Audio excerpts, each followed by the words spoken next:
오늘은 에스더서 강의 11번째 시간으로 5장 5절로 14절 말씀을 통해 깨닫고 붙들어야 할 것과 버려야 할 것이란 제목으로 말씀을 전하며 11번째 주시는 시간에 은혜를 함께 받고자 합니다.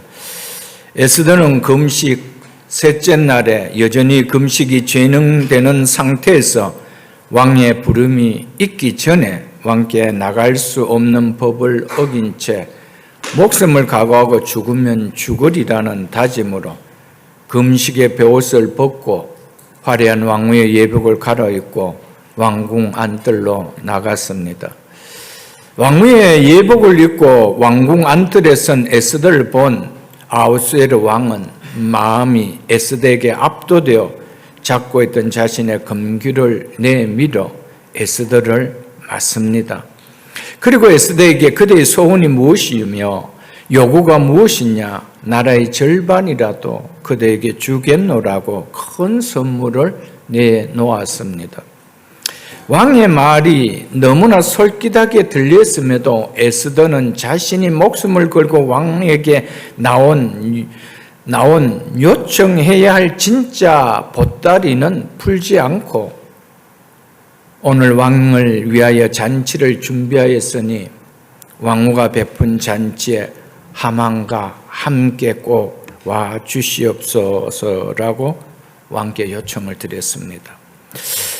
에스더는 왕이 자신이 왕의 부름도 없음에도 목숨을 걸고 온 것을 볼 때 놀랄 뿐 아니라 온 이유가 무엇인지 무척 궁금해할 것이라는 것을 알았습니다.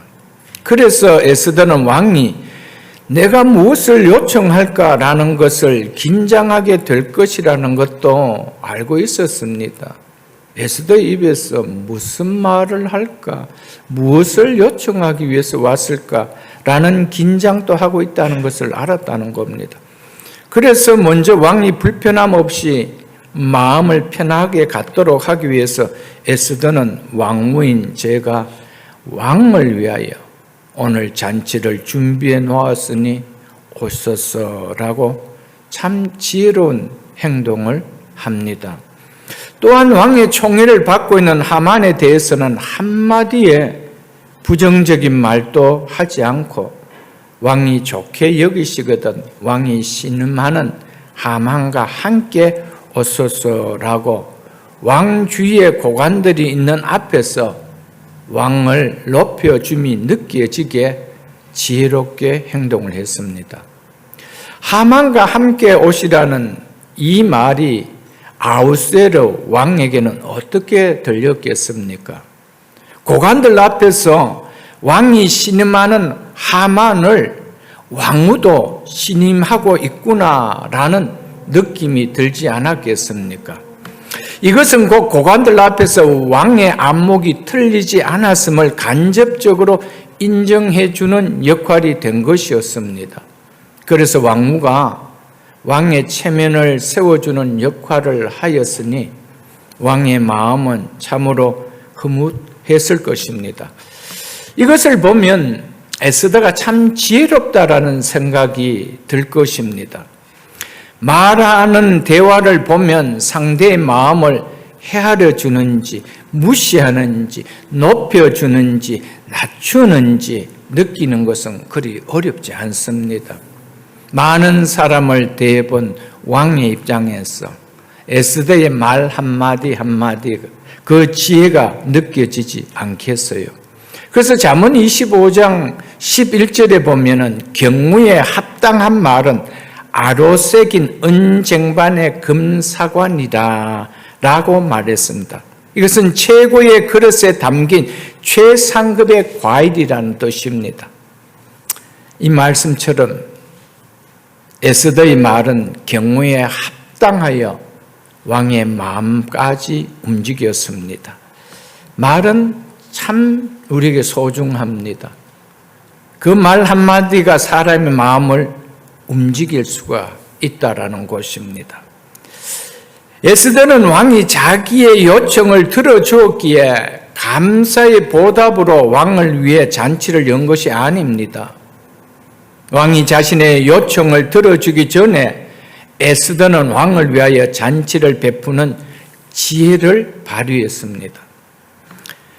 에스더는 왕이 무엇을 좋아하는지 알고 있었습니다. 왕은 잔치를 좋아하는 사람이란 것을 에스더는 이미 알고 있었습니다. 그래서 긴장을 풀 수 있도록 먼저 왕이 좋아하는 잔치를 베풀었다는 것입니다. 오늘 본문에서 5절에서 8절까지는 아하수에로 왕 앞에서 보인 에스더의 지혜로움이 무엇인지를 우리에게 말해주고 있고요. 그 다음 9절부터 14절까지는 하만이 왜 패망할 수밖에 없는 자인지, 하만의 분노와 교만의 어리석음을 보여주고 있습니다. 그래서 오늘 설교 제목이 붙들어야 할 것과 버려야 할 것이 무엇인지 우리에게 말해주고 있는 것으로 제목을 잡았던 것이었습니다. 오늘 본문 5절 이렇게 시작되고 있습니다. 왕이 이르되 에스더가 말한 대로 하도록 하만을 급히 부르라 하고, 이에 왕이 하만과 함께 에스더가 베푼 잔치에 가니라. 오늘 왕을 위하여 베푼 잔치에 하만과 함께 오소서라는 에스더의 청을 들은 아하수에로 왕은 이처럼 즉시 하만을 불러서 잔치에 갑니다. 아하수에로 왕이 목숨을 걸고 자신을 맞으러 온 에스더에게 그대의 소원이, 그대의 요구가 무엇이냐고 물었을 때 에스더의 입에서 나온 말이 왕을 위하여 자신이 베푼 잔치에 온 하만과 같이 오소서라는 요청이었습니다. 이 말을 들은 왕은 직감적으로 자신에게 요청할 것이 있어 왔음이 분명한데 말은 하지 않고 흥이 있는 잔치 자리에서 말하려고 이러는갑다라는 생각이 들어 급히 그 말을 듣고 싶어 급히 하만을 부르는 것입니다. 그래서 6절에 보면은 아하수에로 왕이 잔치 자리에 왔어도 왕후 에스더에게 그대의 소원이 무엇이뇨? 내가 곧 허락하겠노라. 그대의 요구가 무엇이뇨? 나라의 절반이라 할지라도 시행하겠노라라며 속히 왕후의 마음을 이야기해 보라고 하고 있는 것입니다. 1장 22절에 보면은 전 왕후 와스디를 폐위시키는 조서에 보면은 페르시아 전역의 모든 여인들이 그들의 남편을 존경하게 만든다는 명목으로 남편이 자기 집을 주관하도록 한다는 내용이 그 조서에 들어 있습니다. 이런 남성 우월적인 법령을 내린 당사자가 바로 아하수에로 왕입니다. 따라서 왕은 지금 얼마든지 왕후 에스더에게 남편의 말에 복종하여 지금 바로 말하라 라고 할 수 있습니다. 얼마든지 그 권위로 할 수가 있습니다. 왜? 아하수에로 왕 자신이 그 법령을 내렸기 때문입니다. 이것은 권위 있는 남편의 자태일 텐데, 그런데 아하수에로 왕이 에스더의 제안에 순순히 왕이 따르고 있다는 겁니다. 잔치에 오소서, 왕을 위하여 잔치를 베풀었으니 오소서, 그렇게 이야기하는데 오는 거요. 이것은 아하수에로 왕의 마음을 움직이게 하신 하나님의 손길이 아니면 불가능한 일입니다. 왕이 어떤 사람입니까? 지금 대통령하고는 급이 다릅니다. 왕무도 폐위시킬 수 있는 자리에 있는 사람이 왕 아닙니까? 이것은 인간의 설득이 아니라 왕의 마음을 본물처럼 인도하시는 하나님의 손길이었기에 남편의 권위로서 왕후에게 지금 답하라 라고 하지 않고 내가 가겠다 라고 하였다는 것입니다. 남편의 권위에 복종하는 것이 페르시아 법인이 지금 내게 말하라고 했다라면 어떤 상황이 되었겠습니까? 지난 시간에도 말씀드렸지만 에스더가 나라의 절반을 달라고 했다면 혹 줄 수 있을지는 몰라도 하만으로부터 은 1만 달란트를 받고 내린 조서를 없었던 것으로 취소해 달라라는 청은 들어줄 수가 없는 것입니다.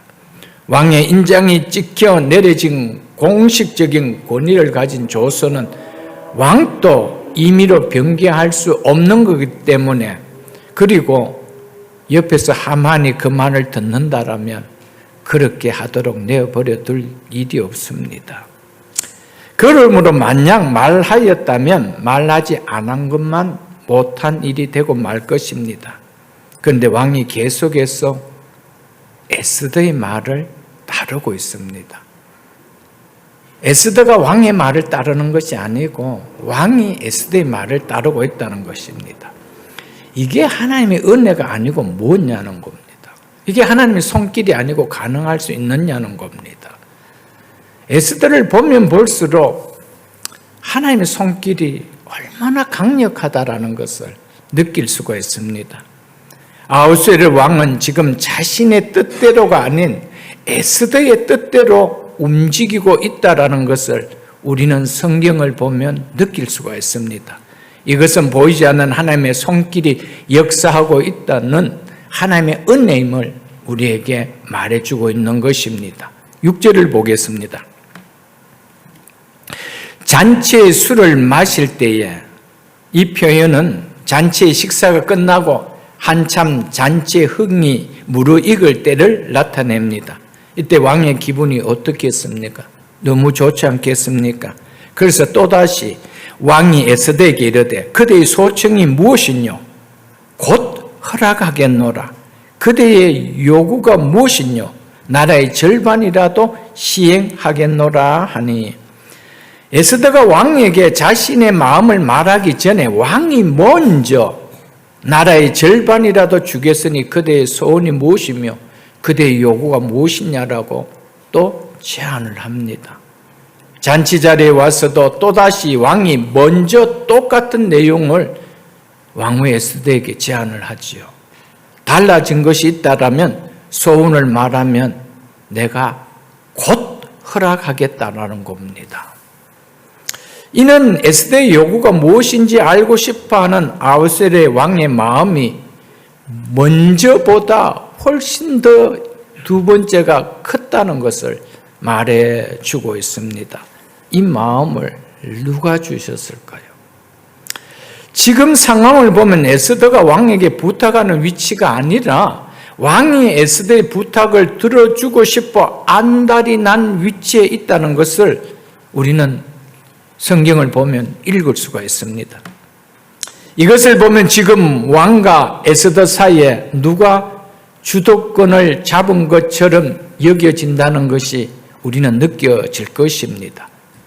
이게 죽으면 죽으리라는 마음으로 온 에스더에서 일어나고 일이라는 것이 우리가 믿어지겠습니까? 죽으면 죽으리라 라고 왔을 때 왕이 금기를 내주고 그대의 소원이 무엇이뇨? 내가 나라의 절반이라도 주겠다고 할 때 이것이 하나님의 응답인 줄 알고 말을 해야 되는데 말을 하지 않고 잔치 자리에 오소서라고 이야기합니다. 또 잔치 자리에 와서도 이제 왔으니까 제 청이 이겁니다 말하지 않고 또 왕이 안달이 나서 이번엔 내가 곧 허락할 테니까 말하라라고 말을 하고 있습니다. 근데 보면 알겠지만 또 말하지 않습니다. 이게 왕의 아하수에르의 왕의 마음을 만지시는 손길이 아니고는, 그리고 에스더에게 베푸는 은혜가 아니고는 설명되어질 수가 없습니다. 어떻게 왕이 남편이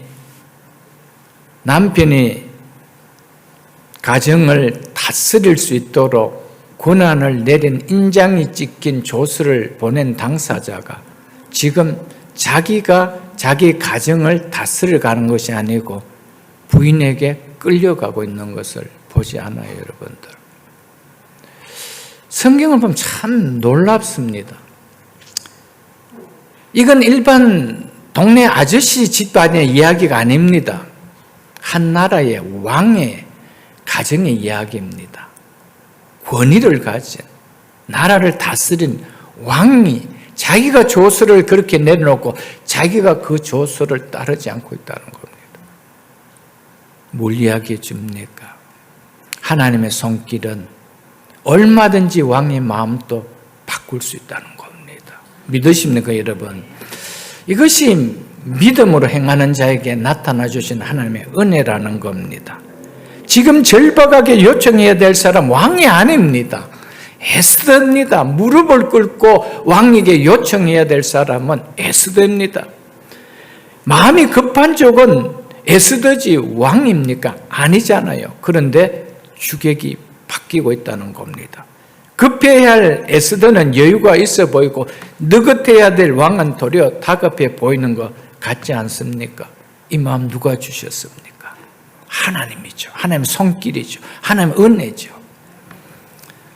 우리가 어떤 일을 하다 보면은 내가 끌려가야 될 상황에 내가 주도권을 잡고 행할 수 있는 일도 벌어질 수 있다는 겁니다. 믿음의 사람에게는, 기도하는 사람에게는 얼마든지 내가 끌려가야 될 것 같은 상황 속에 하나님의 은혜로 그분의 마음을 만져주시고 내가 주도권을 잡고 이끌어가는 역사가 이 에스더를 보면서 이게 이런 일이 하나님이 함께 하시며 하나님이 역사하시며 가능하구나, 이게 느껴져야 되는 것이죠. 이게 믿음의 사람에게 주는 놀라운 역사입니다, 여러분들. 그래서 에스더를 보면서 내 힘으로 상황을 해결하기보다 왕의 마음까지도 만지시는 하나님의 손길을 신뢰하는 믿음을 붙들 수 있는 우리가 될 수 있기를 주의 이름으로 축복합니다. 왕이 두 번이나 그대의 요구가 무엇이든지 다 들어주겠다라고 페르시아 제국에 살아있는 실권자가 말하는데도 에스더는 입을 열지 않습니다. 사실 에스더의 속마음은 얼마나 말하고 싶겠습니까? 이보다 더 좋은 기회가 있겠느냐며 말하고 싶은 마음이 목까지 올라차지 않았겠습니까? 3일간 금식 기도하며 기다리고 있는 모르드게와 동족 유다인들을 생각한다면 단 1초라도 빨리 말하고 싶은 마음 아니겠습니까? 그럼에도 아직 때가 아니라 여겨서 잔치 자리에서도 말하지 않습니다. 에스더는 급한 문제라고 해서 무조건 조급하게 행동하지 않고 있다는 것을 우리가 볼 수 있어야 됩니다. 에스더의 이러한 모습을 통해서 우리가 배울 수 있어야 할 자세는 기도하는 사람의 마음은 조급하지 않다는 겁니다. 서두르지 않는다는 것입니다. 하나님이 내 기도를 들어주셨다라면 내 쪽에서 조급해서는 안 된다는 겁니다. 서둘러서는 안 된다는 겁니다. 진정으로 기도하는 사람은 서두르지 않는다는 것을 에스더를 통해서 보여주고 있는 것입니다. 어떤 위기 속에서도 하나님을 신뢰하며 하나님의 때를 기다리는 여유를 갖는다는 것입니다. 당황하지 않고 하나님 때를 기다리는 것이 기도의 사람의 자세라는 것을 우리에게 보여주고 있습니다. 우리는 어떤 위기 가운데 있다 해도 그 문제로 기도한다면 인간적인 서두름이 아니라 기도를 통한 하나님의 지혜를 갖는 모습이 나와야 한다는 것입니다. 우리는 어떤 상황 속에서도 에스더처럼 조급함을 버리고 기도로 하나님의 지혜를 구하는 믿음을 붙들 수 있기를 주의 이름으로 축복합니다. 이것이 오늘 말씀을 통하여 우리가 깨닫고 붙들어야 할 믿음입니다. 아멘.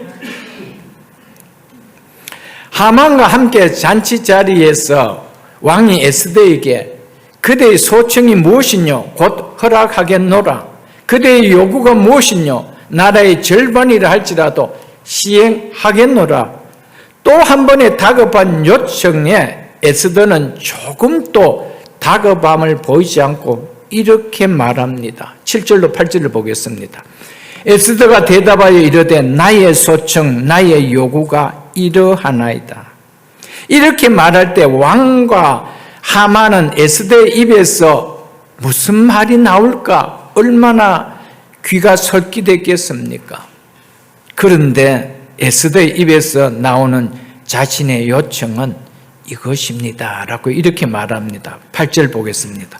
내가 만일 왕의 목전에서 은혜를 입었고 왕이 내 소청을 허락하시면 내 요구를 시행하시기를 좋게 여기시면, 이 말은 에스더는 왕이 자신의 요청을 다 들어주겠다라고 하여서 무례하게 왕이여 나의 요청은 이것입니다라고 하지 않고 이처럼 왕께 예의를 갖춘 언어로 겸손한 자세를 보이는 또 한 번의 지혜를 보여주고 있습니다.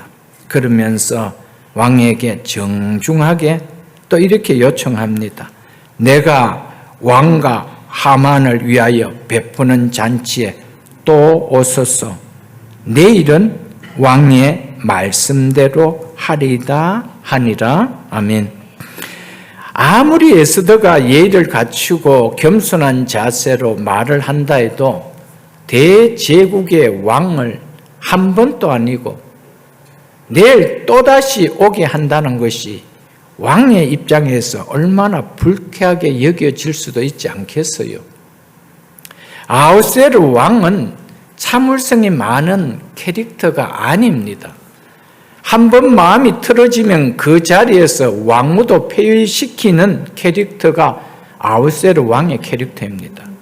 그렇기 때문에 그대의 요청이 무엇이냐? 내가 들어주겠다라고 진정성 있는 말로 2번씩이나 말하는데도 또 대답하지 않고 내일 또 잔치에 오십시오. 그러면 그때 왕의 말대로 제가 말씀을 드리겠습니다 라고 미루는 것이 얼마나 무모하게 보이는 위험천만한 행동으로 보이겠습니까?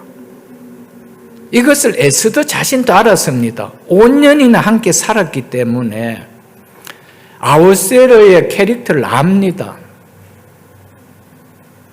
그런데 에스더는 기도하고 하나님을 믿는 거예요. 그리고 기도 가운데 하나님이 주신 지혜를 가지고 그 주신 지혜의 각본대로 움직이고 있는 거예요. 그것은 인간적인 마음이 나오지 않았던 겁니다. 절대적으로 하나님 믿는 믿음 가운데 에스더가 행하고 있다는 것을 보여주고 있습니다. 참을성이 부족한 왕의 마음이 순간 어떻게 변할지도 모르는데 그런 캐릭터를 성향을 에스더가 잘 알고 있을 텐데 그럼에도 불구하고 무슨 용기로 이번에 또 이렇게 미뤘습니다. 이것은 왕의 마음이 여호와의 손에 있음을 온전히 믿는 믿음과 금식하며 기도 가운데 하나님 주신 지혜를 가지지 않았다라면은 나올 수 없는 일입니다. 왕의 마음이 여호와의 손에 있다는 것. 아무리 캐릭터가 그렇다 하더라도 그런 마음도 하나님 만지시면은 될 수 있다라는 것을 에스더는 믿었다는 것이죠. 그 에스더의 믿음이 참 놀랍습니다. 하나님은 당신을 어떻게 믿느냐에 따라 하나님의 행하심의 역사는 나타난다는 것이죠. 만일 그 믿음이 없고 또 하나님 기도하는 가운데 하나님 주신 지혜를 가졌지 않았다라면은 어떻게 에스더가 금식 기도한 후에 왕에게 나오면서 이렇게 친밀한 계획을 세워놓고 나올 수가 있었겠습니까? 지금 에스더가 보이는 모든 행동들은 친밀하게 세운 계획에 따른 행동이지 결코 순간순간에 즉흥적으로 판단하여 나온 인간적인 행동이 아니라는 것입니다. 만약 왕후의 소원과 요구가 무엇이뇨? 내가 다 들어주겠다라고 해서 처음 오전에 말을 하였다든가 아니면 오늘 잔치 자리에서 말하였다라면 일은 더욱 꼬이게 되고 어렵게 될 뿐이지 또 나아가서 에스더 자신의 목숨까지도 위태로워질 수밖에 없는 상황입니다. 하만이 그 말을 듣고 가만 있을 사람이겠습니까? 그래서 하나님 주신 지혜를 가지고 계획을 세운 대로 또 한 번 더 답변을 미루는 것입니다. 하나님께서 에스더에게 이 지혜를 주셨다는 겁니다. 기도하는 사람에게는 하나님 지혜를 주십니다. 특별히 사업을 하시는 분, 사람을 상대하지 않습니까? 하나님 앞에 기도하셔야 돼요. 하나님이 지혜를 주십니다. 사람을 만날 때 지혜를 주십니다. 사람의 말로 사람을 살 수 있다라면 얻을 수 있는 거예요. 말로서 사람을 놓치게 되면 다 잃는 거예요, 여러분. 사업은 혼자서 하는 것이 아니에요. 대상이 있는 거예요. 마음을 써야 되는 거예요. 이런 말씀을 보면서 기도가 정말 필요하다는 것이 느껴지는 거예요. 하나님 주시는 지혜, 그 지혜의 언어로서 상대를 알고 말을 한다는 것은 축복 중에 축복이 아닐까요, 여러분들? 한 번이 아니고 또다시 내일 또 잔치에 오십시오. 내일은 왕의 말씀대로 하겠습니다라고 하는데 왕은 짜증내는 기색도 화를 내는 모습도 보이지 않고 여전히 에스더를 사랑스럽게 여기고 내일 잔치에 또 오겠다라며 다시 에스더의 요청을 들어줍니다. 이것이 기도한 자에게 베푸신 하나님의 은혜가 아니고 어찌 가능할 수 있겠느냐는 것입니다. 기도는 하나님의 은혜를 체험하는 중요한 수단임을 우리는 오늘 말씀을 통하여 깨달을 수 있어야 됩니다. 우리가 삶 가운데서 하나님의 은혜를 경험하게 되는 것은 말씀의 순종과 기도로 인한 것입니다. 하나님의 자녀가 되는 구원의 은혜는 전적으로 값없이 하나님의 선물로 되는 것이지만 하나님의 자녀가 된 이후의 삶에서 경험되는 하나님의 은혜는 값없이 주어지는 것이 아니라는 것을 우리는 알아야 됩니다. 성경을 보십시오. 다 말씀에 순종하라는 조건을 달고 있습니다. 내게 기도하라는 기도의 순종의 조건을 달고 있습니다. 손 안 대고 코를 풀 수 없는 것처럼 내가 아무리 원한다 해도 말씀의 순종함을 보임이 없는, 기도의 순종함을 보임이 없는 하나님의 은혜와 축복은 삶 가운데 경험되어질 수 없다는 것입니다. 이것이 하나님이 세우신 원리입니다. 우리는 이 사실을 꼭 기억해야 됩니다. 어제 새벽 기도에도 잠시 말씀드렸지만 데살로니가후서 3장 10절에 보면 누구든지 일하기 싫어하거든 먹지도 말게 하라고 하셨습니다. 단순히 육적으로 주신 말씀이 아닙니다. 영적인 의미도 동일하게 주어진 말씀입니다. 영적으로 게으른 자는 하나님의 은혜와 복을 기대하지 말라라는 말씀입니다. 육적으로도 게으른 자에게는 누려지는 것이 없듯이 영적으로도 게으른 사람에게는 은혜와 축복이 누려지는 것이 없다라는 이 말씀입니다. 사랑하는 성도 여러분, 그래서 하나님께서 우리에게 내가 너에게 이렇게 하겠다, 이렇게 행해 주겠다고 할 때 항상 앞에 말씀에 순종하라, 구하라, 찾으라, 두들려라, 이 조건을 걸고 있다라는 사실입니다. 우리는 이런 모습에서는 영적으로 한없이 게을러 하면서 하나님 왜 주지 않습니까? 이것만 기다리고 있다는 것입니다. 그래서 누구든지 일하기 싫어하거든 먹지도 말라라는 말은 영적으로 게으른 자에게도 똑같이 하나님의 은혜와 하나님 축복을 기대하지 말라라는 것입니다. 성경 한 곳을 살펴보겠습니다. 시편 34편 8절로 10절 말씀을 보겠습니다. 시편 34편 8절로 10절입니다. 너희는 여호와의 선하심을, 이 말은 여호와께서 베풀어 주신 은혜를 이 말입니다. 맛보아 알지어다. 맛보아 알지어다 말은 경험해 보면 살으라는 이 말입니다. 그에게 피하는 자는, 즉 그를 의지하는 자는 이 의미입니다. 이는 앞에 4절과 6절에서 말하는 여호와께 간구하고 부르짖는 자를 가리킵니다. 그런 자는 뭐가 있대요? 복이 있도다라고 하고 있죠. 여호와께서 베푸시는 은혜를 맛본다는 말이 아닙니까?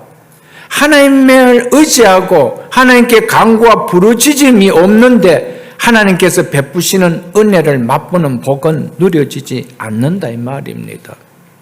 9절 보겠습니다. 너희 성도들아 여호와를 경외하라. 그를 경외하는 자에게는 부족함이 없도다. 그를 경외하는 자에는 부족함이 없도다라고 하죠. 영적으로 게을러도 이 복이 주어진다라고 말씀하고 있습니까? 성경을 우리는 잘 보셔야 됩니다. 하나님께서 우리에게 은혜와 복을 주신다고 말씀하신 때를 보면 항상 그 앞에 무엇을 하라는 전제가 달려가 있습니다. 하나님은 그냥 우리에게 내가 네게 응답하겠고 네가 알지 못하는 크고 은밀한 일을 네게 보이리라고 말씀하지 않았습니다. 그 앞에 너는 내게 부르짖으라는 전제를 달고 계십니다. 말씀을 믿는 신앙이 될 수 있기를 주님 축복합니다. 말씀을 무시하는 신앙은 아무것도 아닙니다. 우리 신앙이라는 것은 말씀이 없는 신앙입니다. 10절에 뭐라고 말씀하고 있습니까? 젊은 사자는 궁핍하여 줄일지라도 여호와를 찾는 자는 그 말 앞에서 여호와께 간구하고 기도하는 자죠. 여호와를 경외하는 자죠. 이제 자에게 모든 좋은 것에 부족함이 없으리로다. 아멘. 가만히 있는데 모든 좋은 것에 부족함이 없으리라고 약속하셨습니까? 아닙니다. 하나님을 찾는 자, 하나님께 간구하는 자, 하나님을 경외하는 자라는 전제를 달고 약속했다는 사실을 우리는 기억해야 됩니다. 부디 말씀을 믿는 신앙 되기를 주님 축복합니다. 우리가 하나님의 자녀로서 하나님의 은혜와 축복을 경험하는 삶이 되기를 정말 원한다라면은 말씀에 순종함을 보이는, 기도에 순종함을 보이는 신앙이 반드시 있어야 됩니다. 하나님의 은혜와 축복은 순종이라는 믿음의 통로를 통해서 우리에게 흘러 들어오는 것이지, 그것이 없는데 그냥 뚝 떨어지는 것은 없습니다. 성경을 여러분들 처음부터 끝까지 한번 보십시오. 하나님은 항상 네가 이렇게 하면 내가 이렇게 해주겠다. 구원만큼은 값없이 우리에게 주시는 은혜지만은 구원받은 이후에 하나님의 자녀들에게 은혜와 복은 항상 조건을 걸고 해주겠다라고 하고 있는 것을 우리는 잊어서는 안 됩니다. 그래서 영적으로 게으른 자는 하나님의 은혜와 복은 결코 맛볼 수가 없다는 것입니다.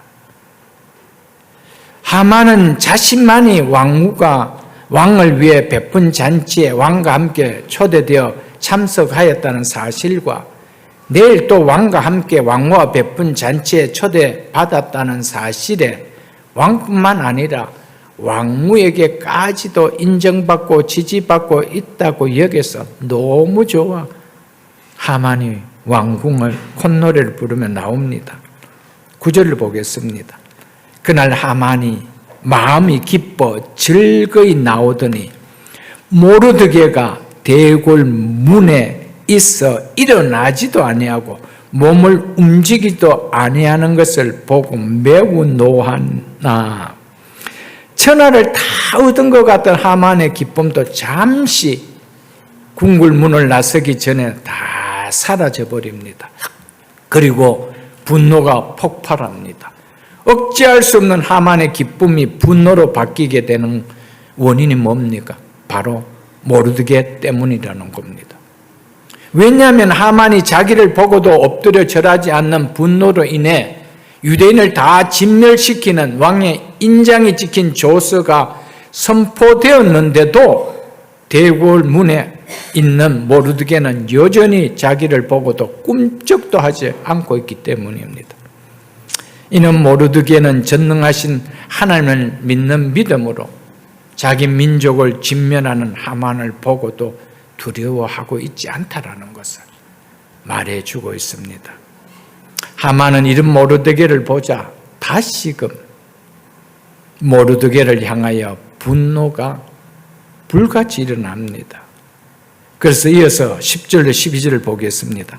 참고 집에 돌아와서 사람을 보내어 그의 친구들과 그의 아내 세레스를 청하여 자기의 큰 영광과 자녀가 많은 것과 왕이 자기를 들어 왕의 모든 지방관이나 신하들보다 높은 것을 다 말하고 또 하만이 이르되 왕후 에스더가 그 베푼 잔치에 왕과 함께 오기를 허락받은 자는 나밖에 없었고 내일 또 왕과 함께 청함을 받았느니라.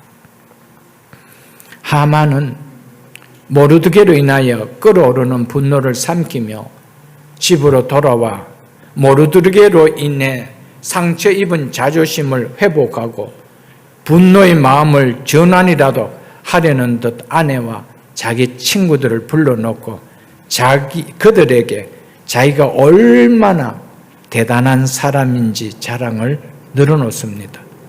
그는 먼저 자기의 큰 영광을 자랑했습니다. 여기서 하만이 말한 큰 영광은 재물이 많음을 떠납니다. 막대한 부를 가졌다는 것을 자랑하고 있습니다. 두 번째는 자녀가 많은 것을 자랑했습니다. 9장 10절, 12절, 13절에 보면 하만은 자녀가 적어도 10명의 아들이 있었다는 것이 나옵니다. 고대 사회와 마찬가지로 페르시아에서도 자녀가 많은 것을 큰 자랑으로 여겼습니다. 그것을 명예로 여겼습니다. 왜냐하면 국가의 힘이 인구에 비례하였던 당시이기 때문에 한 개인이가 자녀가 많다는 것은 그 집의 세력이 크다는 것을 반증하기 때문입니다.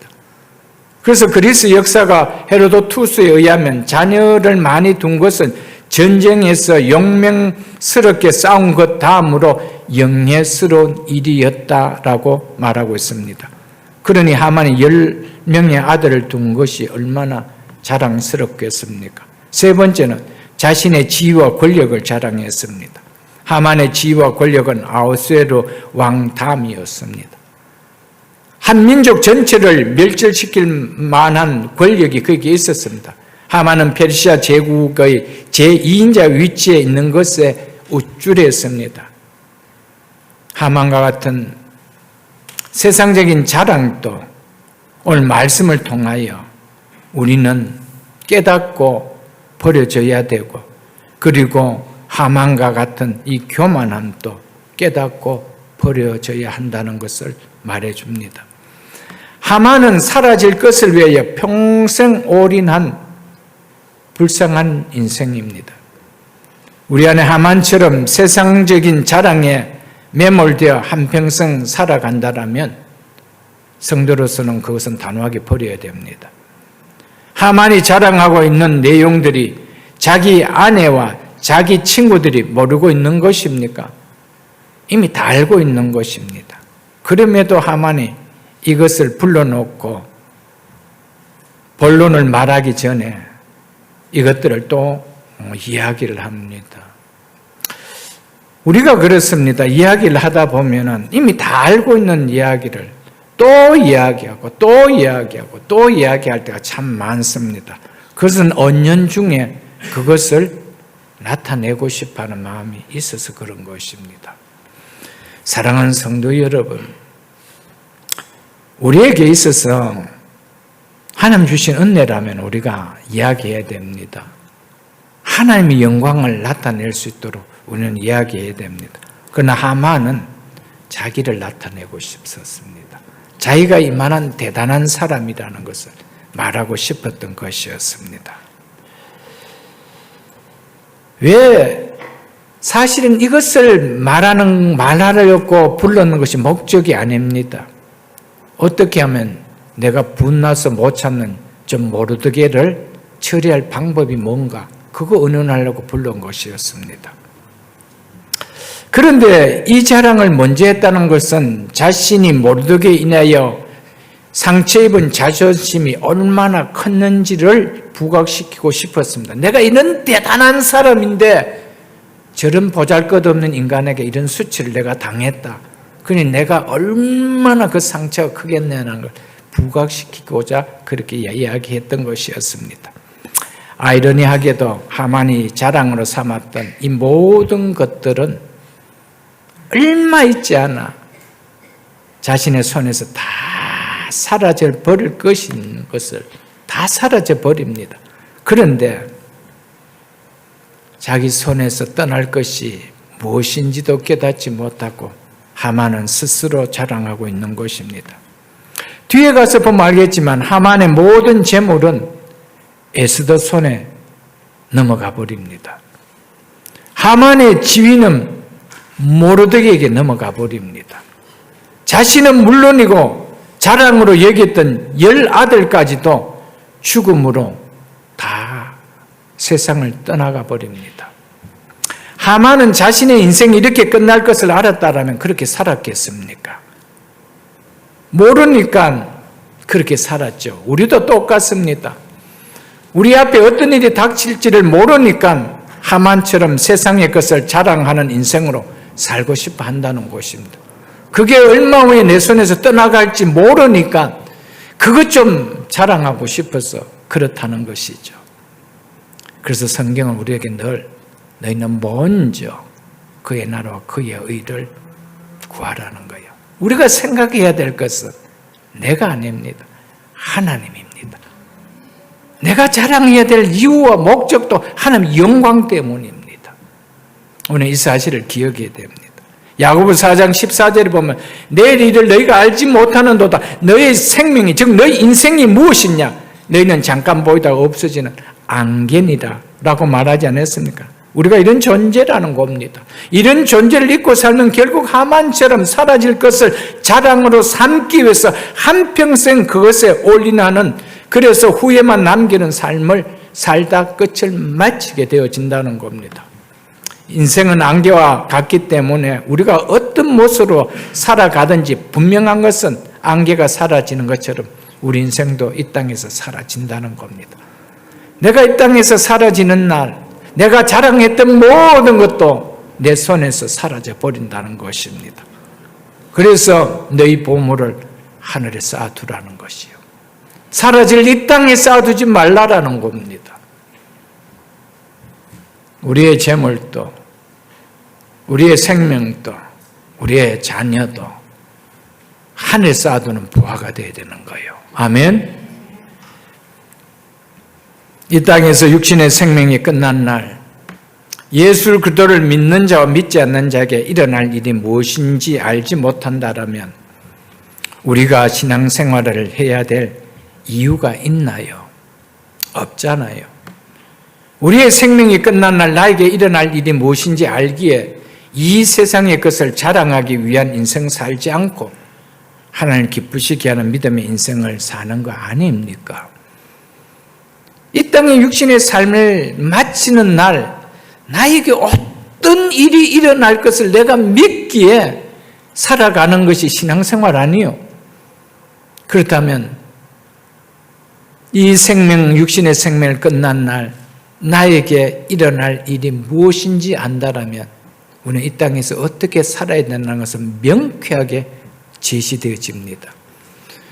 교회를 다니지만 왜 우리 이 땅의 것에 매몰되어서 살아갈까요? 세상 떠나면 다 흔적 없이 사라질 것을 위하여 올인하며 믿음도 잃어버리고 살아갈까요?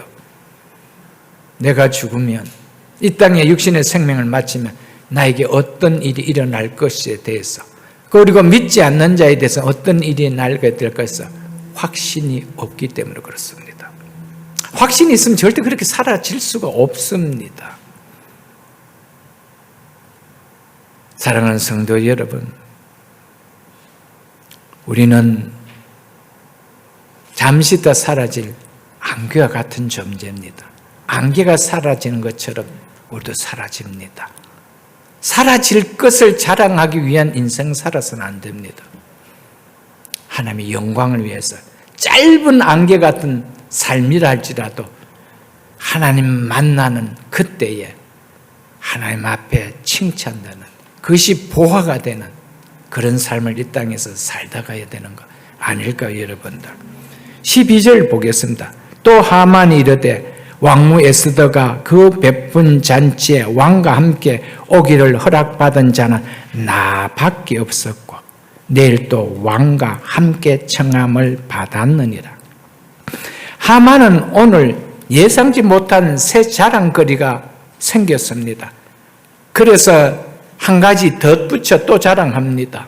왕을 위하여 왕후가 잔치를 베풀었는데 그 잔치 자리에 나만 초청을 받았어 라고 자랑했습니다. 근데 내일 또 유일하게 자신만 초청을 받았어 라고 자랑을 하고 있습니다. 그만큼 자신이 얼마나 큰 특권을 페르시아에서 누리고 있는 존재라고 여겨졌던 것이었습니다. 그리고 자신이 왕과 왕후 모두에게 확실하게 지금 총애를 받고 지지를 받고 있다는 생각이 들어서 기쁨이 한층 격양되어서 이것까지 자랑을 했던 것이었습니다. 나밖에 없어. 이 말은 뭡니까? 자신이 페르시아 제국에서 왕을 제외하고 최고의 실권자라는 겁니다. 아무도 그 자리에 초대된 자가 없는데 나밖에 없다는 거예요. 내가 최고의 실권자라는 것이죠. 여러분, 우리는 은근하게 그런 것을 자랑하면 안 됩니다. 나는 누구와 친해, 이거 자랑할 거 없습니다. 그 사람 나밖에 몰라. 그건 교만 중 교만입니다. 아멘? 함께 모여야 됩니다. 함께. 아멘? 함께 모여야 돼요. 함께. 가진 자도 가지지 못한 자도 직분이 낮든 높든 함께 모여야 되는 거예요. 그걸 자랑으로 여기면 안 된다는 사실입니다. 그리고 왕과 함께라는 말을 두 번이나 반복합니다. 이는 은근히 자신을 왕과 거의 동급으로 표현하는 것입니다. 이것을 6장에 보면은 자기가 왕 되고 싶어하는 표현을 스스럼없이 왕 앞에서 하는 것을 볼 수가 있습니다. 자기를 과시하고 싶어하는 하만의 모습은 성도가 버려야 할 자세이지 결코 취할 자세가 아니라는 것을 우리에게 말씀해 주고 있습니다. 그러나 이러한 자신의 격양된 기쁨이 모르드게라는 한 사람을 인하여 완전히 깨어지고 있다는 것을 아내와 친구들을 불러서 하만이 얘기를 합니다. 13절 보겠습니다. 그러나 유다 사람 모르드게가 대궐 문에 앉은 것을 보는 동안에는 이 모든 일이 만족하지 아니하도다 하니, 이것을 말하려고 하만이 아내와 친구들을 부른 것입니다. 그래서 그들의 조언을 듣고 싶었습니다. 그래서 이것을 말하기 전에 자신의 자랑들을 나열한 것은 자신이 어떤 존재인지, 이런 자신이기에 받은 상처가 얼마나 큰지를 말하고 싶었던 것이었습니다. 이처럼 하만은 부와 절대 권력과 자랑할 자녀들을 소유하고 있음에도 모르드게 때문에 만족함이 없다는 겁니다. 기쁨이 없다는 겁니다. 모르드게 때문에 이것들이 자신에게서 기쁨이 되지 못한다라고 말했던 것입니다. 혹 우리에게는 하만과 같은 마음이 없습니까? 무엇 하나 때문에 기쁨이 없어지는, 누구보다도 기쁨을 가지고 있는데 이것 하나 때문에 기쁨을 잃어버리게 되는, 만족감이 없는 것은 없습니까? 있다면 버려야 됩니다. 하만의 우상은 자신이 모든 사람에게 인정과 찬사를 받아야 한다는 겁니다. 그게 하만의 우상이었습니다. 그래서 이러한 것에서 모르드게가 걸림돌이 된 것입니다. 왜 저 인간은 나에게 찬사를 안 보내지? 왜 이 자리를 인정 안 하지? 왜 절을 안 하지? 이랬다는 것이었습니다. 그래서 분노가 일어났던 것입니다. 그래서 하만 그래서 하만은 모르드게를 공격하는 거예요. 가시처럼 공격하는 거예요. 남 부를 것이 없을 정도의 부와 권세와 자녀들을 가졌음에도 관심을 두지 않아도 될 모르드게 한 사람으로 인해요. 자신의 인생의 기쁨도 만족함도 다 잃어버린 하만, 불행한 캐릭터입니다. 왜냐하면 스스로 기쁨을 채우고 유지할 수 없는 공간을 자기 자신이 만들어 놓고 살고 있기 때문입니다. 자기가 그 공간을 만들어 놨습니다. 나는 한 사람도 예외가 없어. 다 나에게 인정해 줘야 돼. 다 찬사를 보내줘야 돼. 그건 자기가 만든 공간입니다. 그래서 그게 그 한 사람이 늘 가신 거예요. 그래서 공격을 하는 거예요. 불행한 캐릭터죠. 얼마든지 가진 것을 가지고 누리며 행복하게 만족한 삶을 살 수 있음에도 불구하고 뭐라고 이야기를 하고 있습니까? 이 모든 일이 대궐에 앉아있는, 모르드게가 대궐에 앉아있는 것을 보는 동안에 이 모든 일이 자기가 가지고 있는 권력, 자랑하는 부, 자녀 만족하지 아니되었다라고 이야기하고 있습니다. 참 안타까운 인생이죠, 여러분들. 우리에게 이런 모습이 없는지 오늘 말씀을 통하여 좀 돌아볼 수 있습니다. 스스로 기쁨을 채우고 유지할 수 없는 공간을 자신이 만들어 놓고 살고 있기에 이로 인해서 교회 생활의 기쁨도 신앙생활의 기쁨도 스스로 쏟아버리고 있지는 않은지 우리는 돌아봐야 됩니다. 이런 모습이 내 안에 있다라면 공동체 생활과 신앙생활에 큰 걸림돌이 됨을 우리는 깨닫고 버려야 됩니다. 고쳐야 됩니다. 그렇지 않으면 기쁨이 없습니다. 그 하나가 부딪히면 기쁨이 없습니다. 만족이 없습니다. 혹시 우리도 누구에 대한 미움과 분노 때문에 하나님이 주신 은혜와 기쁨을 스스로 쏟아버리고 있지 않는지 오늘 말씀을 통하여 돌아보고 교훈을 받을 수 있기를 축복합니다.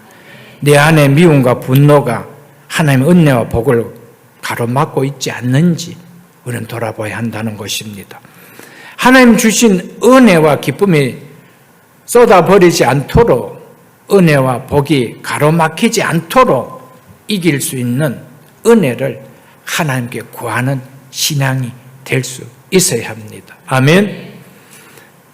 하만이 집에 오자마자 즉시 아내와 친구들 부른 이유는 바로 자신에게 기쁨을 쏟게 하고 분노를 안겨준 장본인 모르드게를 제거하기 위한 조언을 구하는 데 있었습니다. 하만이 자기 아내와 친구들을 불러 자신의 마음을 이야기하고 이에 대해 조언을 구했다는 것은 평소에 이들이 하만의 좋은 자로 역할했다는 것을 말해줍니다. 14절 보겠습니다. 그의 아내 세레스와 모든 친구들이 이르되 높이가 50규빗이 되는 나무를 세우고 내일 왕에게 모르드게를 그 나무에 매달기를 구하고 왕과 함께 즐거이 잔치에 갔소서 하니 하만이 그 말을 좋게 여기고 명령하여 나무를 세우니라.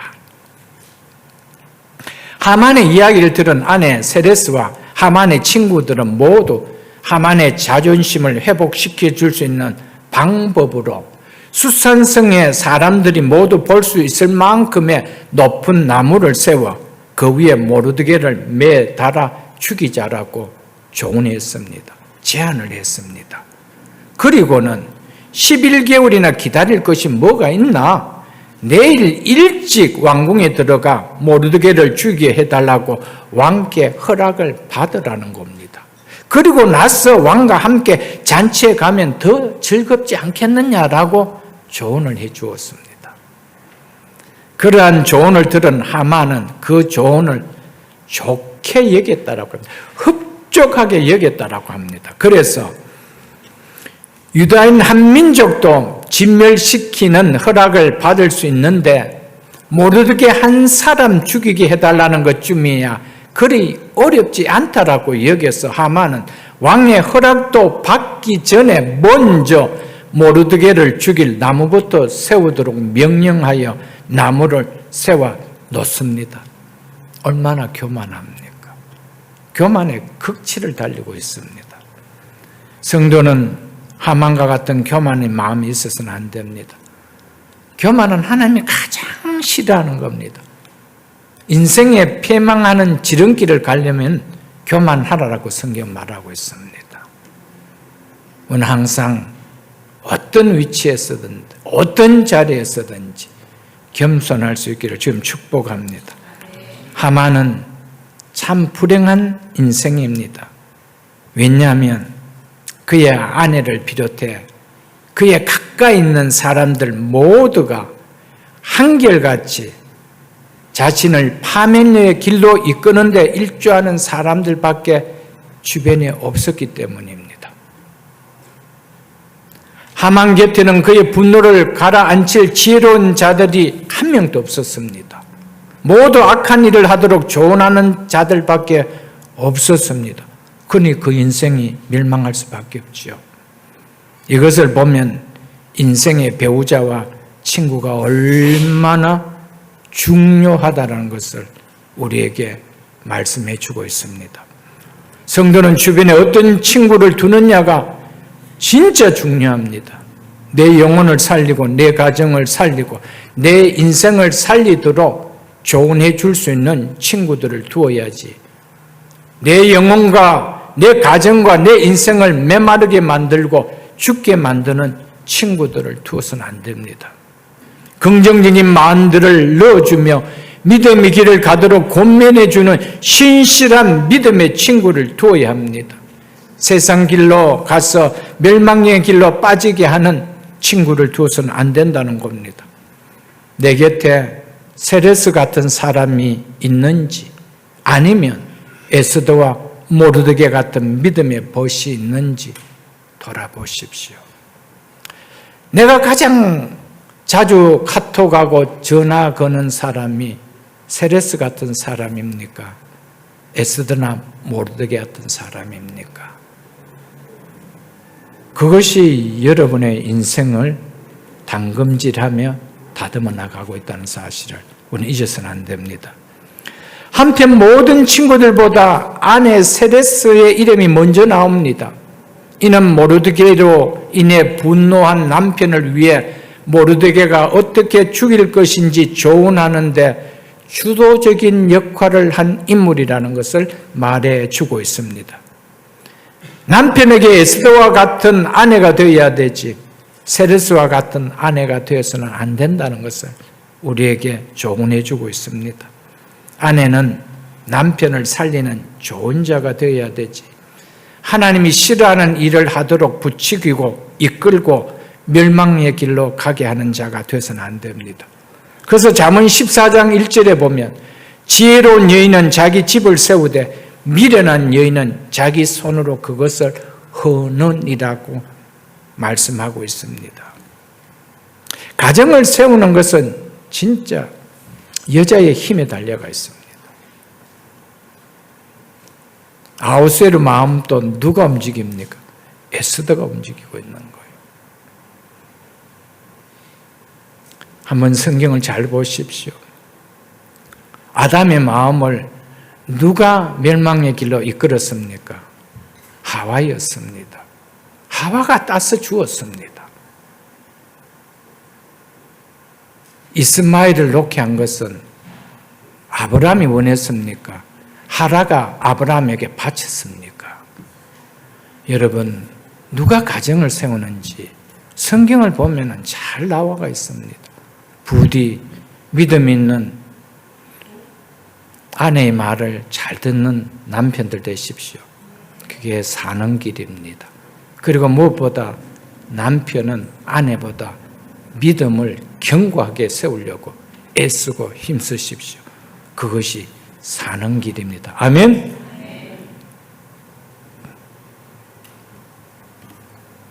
그날 밤 하만은 모르드게를 나무에 매달아 죽일 것을 생각하니 분노가 해소되어서 잠이 잘 오지 않았겠습니까? 이제 나무도 달아났으니 내일이면은 달아서 죽인다. 얼마나 속이 시원하겠어요. 거기다 내일 또 왕후가 베푼 잔치에 왕과 함께 자기만 초대받았다는 생각을 하니 그 밤에 잠이 잘 오지 않았겠습니까? 코골며 잤을 것입니다. 그러나 내일 초대받는 잔치 자리에 무슨 일이 일어나게 될지 하만은 한치 앞도 몰랐습니다. 하만은 하나님께서 그날 밤에 아하수에로 왕을 통하여 어떤 일이 일어나게 하여 자신에게 죽음을 당하게 할지 그는 몰라고 코골며 잤습니다. 알면 눈 뜨고 밤을 새웠겠죠. 모르니까 모르드게를 죽일 계획을 세워놓고 편안하게 잠들 수 있었던 것이었습니다. 우리 인생이 한치 앞을 모릅니다. 그렇기 때문에 우리는 하만처럼 살아서는 안 됩니다. 우리는 어쩌든지 에스더처럼 모르드게처럼 살아야 됩니다. 하만은 모르드게를 위해 친히 세운 나무였지만은 모르드게가 아닌 자신이 그 나무에 달려 죽음을 맞게 되지 않습니까? 하나님이 망하게 하시는 일에 하만처럼 열심을 내는 것처럼 미련한 일은 없습니다. 하만이 왜 불쌍한 인생입니까? 하나님께서 망하게 하는 일을 자신이 실컷 계획을 세우고 실행을 땀 흘려 하기 때문이었습니다. 우리는 어떻습니까? 하나님께서 망하게 하는 일을 계획 세우고 열심히 땀 흘리며 살고 있지는 않습니까? 우리는 어떤 일이 있어도 하나님께서 망하게 하는 일을 계획 세우서는 안 됩니다. 하나님이 기뻐하지 않는 일을 계획을 세우서는 안 됩니다. 그래서 그 일을 위하여 죽자 사자 땀을 흘리며 살아봐야 헛됨밖에 얻는 인생이 아님을 오늘 말씀을 통하여 깨달을 수 있기를 주님 축복합니다. 모르드게나 에스더처럼 하나님께서 기뻐하시고 축복하시는 일을 계획 세우고 그 일을 위해 수고의 땀을 흘리며 축복을 열매를 거두는 지혜로운 믿음의 인생을 우리는 살아야 됩니다. 성도는 하만처럼 내가 세운 교만의 나무에 내가 달리는 비극의 인생으로 마쳐서는 안 됩니다. 에스더처럼 하나님이 예비하신 축복의 잔치 자리에 참여하는 인생이 되어야 합니다. 오늘 말씀을 통하여 성도가 붙들어야 할 것과 버려야 할 것이 무엇인지를 깨닫게 해주셨습니다. 말씀을 맺겠습니다. 우리가 깨닫고 붙들어야 할 것은 에스더와 같은 조국 감각, 서두름이 아니라 기도를 통한 하나님의 지혜를 갖는 것이며 왕의 망간지도 만지시는 하나님의 손길을 신뢰하는 믿음이라는 사실입니다. 그리고 우리가 깨닫고 버려야 할 것은 하만과 같은 미움과 교만과 세상 자랑입니다. 우리의 남은 인생 붙들어야 할 것과 버려야 할 것을 믿음으로 행함으로써 말씀의 약속을 축복으로 누리는 새벽에서 모든 성도님들이 다 될 수 있기를 주님의 이름으로 축복합니다.